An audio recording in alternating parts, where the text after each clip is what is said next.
நாகை மாவட்டம் கீழையூர் காத்தாயி அம்மனின் அருள் அடியவர்கள் அனைவருக்கும் வணக்கம். இன்றும் என்றும் உங்களுக்கு மகிழ்வான செய்திகள் தொடர நெஞ்சம் நிறைந்த வாழ்த்துகள். ஆயிரக்கணக்கான ஆண்டுகள் கடந்தன. 7 மகர்ஷிகளால் உருவாக்கப்பட்ட ரிஷிகள், துறவிகள் மற்றும் முனிவர்கள் அடங்கிய குழு மனிதர்கள் குடியேறிய இடமெல்லாம் சென்ற வண்ணம் இருந்து கொண்டு தெய்வச் செயல்கள் மற்றும் தெய்வங்களின் தோற்றங்களையெல்லாம் விவரித்த வண்ணம் இருந்தவாறு மனிதகுலத்திற்கு தேவையான ஆன்மீக அறிவை வழங்கத் துவங்கினார்கள்.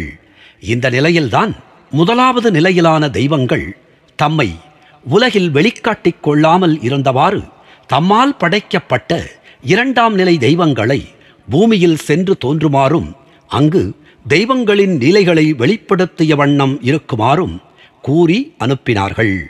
ஆன்மீக உலகில் மக்களை இழுத்தால்தான் தெய்வங்கள் உள்ளனர் என்பதை புரிந்து கொள்வார்கள். அதை எப்படி செய்வது? அதற்கான முதல் படியாக பயங்கரமான ஒலிகள் மற்றும் கண்களை பிளக்கும் ஒளிகள் போன்றவற்றை எழுப்பி அவை அனைத்தும் கண்களுக்கு தெரியாத தெய்வங்களின் கோபத்தினால் ஏற்பட்ட செயல் என்று போதனை செய்தார்கள். அதன் மூலம் மனிதர்களின் மனதில் பயத்தை உண்டாக்கிய பின்னர் ஒவ்வொருவரது வாழ்க்கையிலும் கடைபிடிக்க வேண்டிய நல்ல பண்புகள், நெறிமுறைகள் ஆகியவற்றை கடைபிடித்தால் மட்டுமே தெய்வங்களின் கோபத்திற்கு ஆளாகாமல் இருக்க முடியும் என்று போதனை செய்யலானார்கள். இந்த வழிமுறைகளில் பரப்பப்பட்ட போதனைகள் பிற்காலத்தில் மக்களை வழிநடத்த தோன்றியிருந்த குலதெய்வம் என்னும் கருத்தை ஏற்பதற்கு செய்யப்பட்ட முதற்கட்ட நடவடிக்கை ஆகும்.